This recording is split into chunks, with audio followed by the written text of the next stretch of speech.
Father John, tell us a little bit about how to improve our prayer lives. Many courageous pilgrims have already entered into that commitment of daily prayer, but may be struggling with how it is that they can deepen their prayer life, their relationship with Christ.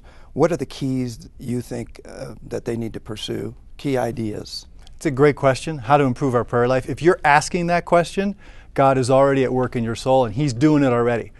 What I've seen in working with a lot of different people who are praying and trying to pray better, there's 3 things you can do to really go deep. First, you've got to exercise your freedom. We all have to make a decision, a firm decision. I'm going to make prayer a priority in my life.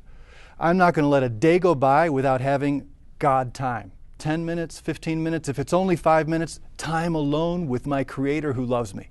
We've got to make that decision. We've got to decide. That's the first thing. The second thing that really helps is to understand that there's different modes of prayer.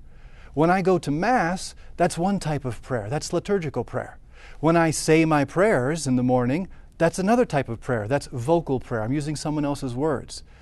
I think the most personal type of prayer is mental prayer or Christian meditation. And that's really where we have different expectations when I go to be alone with God. So understanding that there's different types of prayer, different modes, and adjusting my expectations, that really helps. It helps me be more flexible.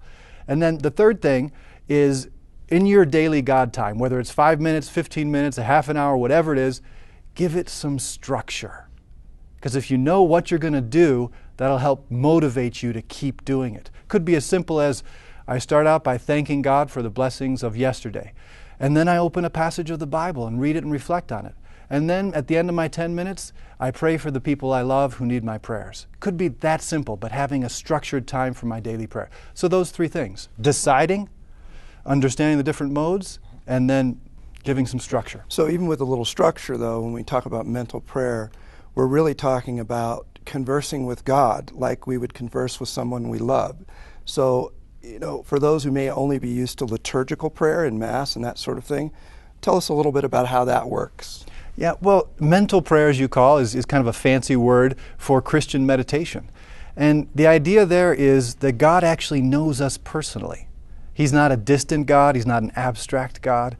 He cares about us. He loves us. He looks us in the eye. So having some time when I just kind of experience, I let myself listen to Him speaking to my heart, and then I respond in my own words, telling Him how I feel, asking Him how He feels about something, about what I'm reading in the Bible. That's the key to that type of prayer. To dig deeper in the spiritual life, to explore a little more about the better part, go to rcspiritualdirection.com. That's R as in Roman, C as in Catholic, spiritualdirection.com.